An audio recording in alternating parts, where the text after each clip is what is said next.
कामचोर बहू। कांता बहन की 2 बहुएं थीं, बड़ी कल्पना और छोटी प्रिया। कल्पना का जैसा नाम वैसा ही काम। सारा दिन कल्पनाओं में रहती, ना कोई काम करती न कोई धाम।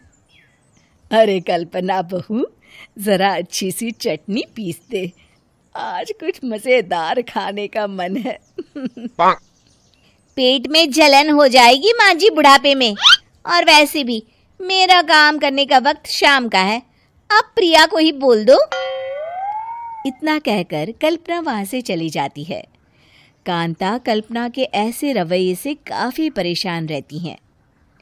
मैं बना देती हूँ माँ चटनी, ऐसा बोलकर प्रिया माँ को चटनी बनाकर प्लेट में खाने को देती है कि तभी वहां कल्पना आ जाती है।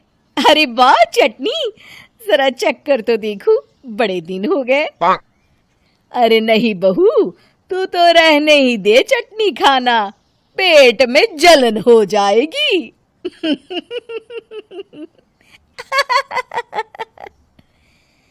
इतना कहकर कांता और प्रिया दोनों हंसने लगते हैं। कल्पना सारा दिन या तो मोबाइल में यूट्यूब देखती या फिर सोती रहती। उसका कमरा भी बिखरा और गंदा रहता। एक दिन कल्पना का पति अशोक उससे कहता है, अरे कल्पना, जानवर भी उस जगह को साफ कर लेता है जहां वो बैठता है, तुम तो इंसान हो, कैसे इतने गंदे कमरे में रह लेती हो? देखो सारा सामान यहाँ वहां बिखरा पड़ा है। ज्यादा अपनी माँ का बोल ना बोलो। हाँ, कमरा तुम्हारा भी तो है, गंदा लग रहा है तो साफ कर लो। पता नहीं तुम्हारे साथ मैं कैसे जिंदगी बिताऊंगा।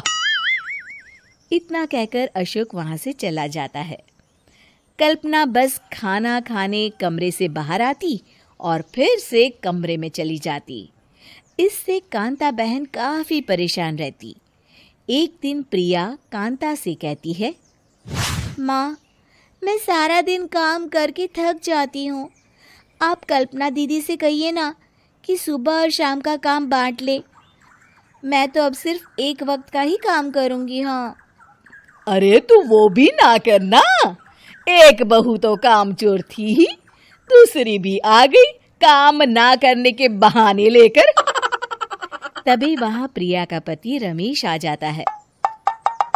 माँ, मैं देख रहा हूँ भाभी कोई काम नहीं करती, प्रिया सारा दिन घर और रसोई का काम करती है, अब कुछ करो ना माँ।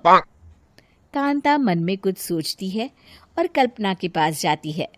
कल्पना फोन पर मेकअप करना देख रही होती है। कल्पना, तुम सारा दिन बस मोबाइल देखती हो, घर का कोई काम भी कर लिया करो। प्रिया सारा दिन काम करके थक जाती है, आज से मैंने फैसला किया है, एक वक्त का काम तुम करोगी, सुबह का खाना तुम बनाओगी और रात का प्रिया। आप लोगों ने काम को हव्वा बना रखा है। अरे पता नहीं थोड़ा सा ज्यादा काम करने में आप लोग घबरा क्यों जाते हैं। और हाँ, बहुत ज्यादा प्रिया की तारीफ मत करिए मेरे सामने, बड़ी बहू तो मैं ही रहूंगी। मैं कुछ नहीं जानती, कल सुबह मुझे वक्त से खाना चाहिए, रसोई में आ जाना, वरना कल से तुझे खाना नहीं मिलेगा। अगली सुबह कल्पना रसोई में नहीं आती है। वो देर से सोकर उठती है और बाहर आकर कहती है, अरे भूख लगी है, आज खाने में क्या है? इतनी देर हो गई, आज किसी ने मुझे उठाया भी नहीं, पता नहीं कहाँ है सब।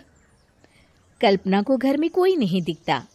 वो रसोई की तरफ जाती है जहाँ बड़ा सा ताला लगा होता है। अरे रसोई में ताला! ओ, मैं तो भूल ही गई थी। माँ ने आज से सुबह का खाना मुझे बनाने को कहा था। हे भगवान, इतने लोगों का खाना बनाना क्या आसान है? तभी घर के सारे सदस्य बाहर से वापस आते हैं। वाह माँ जी, मजा आ गया छोले भटूरे खाकर।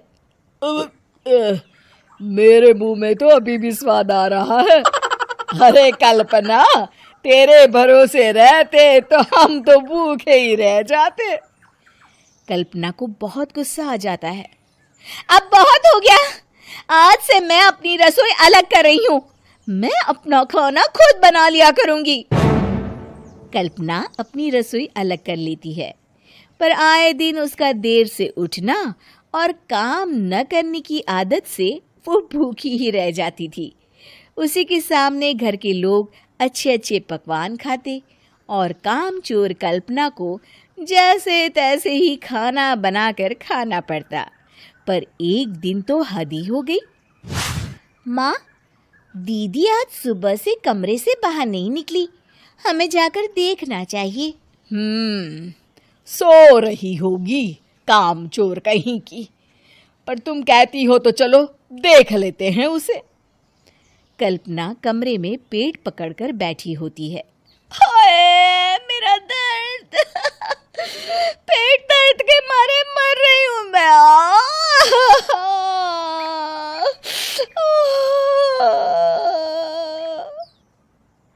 अरे दीदी, क्या हुआ?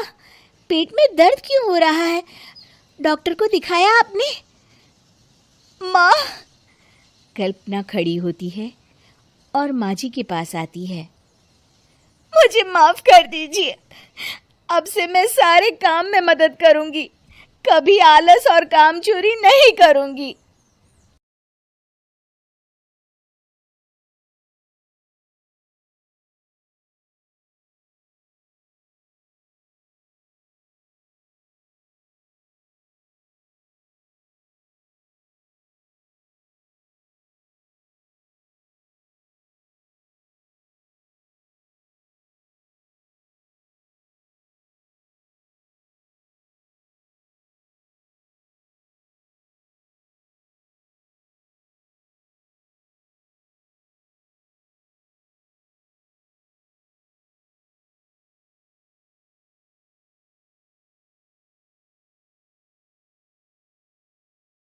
उम्मीद है कि आपको हमारी ये कहानी पसंद आई होगी। कृपया हमारे चैनल को सब्सक्राइब करें और सभी अपडेट्स के लिए बेल आइकन जरूर क्लिक करें। और हाँ, वीडियो लाइक और शेयर करना मत भूलिएगा। Bye bye.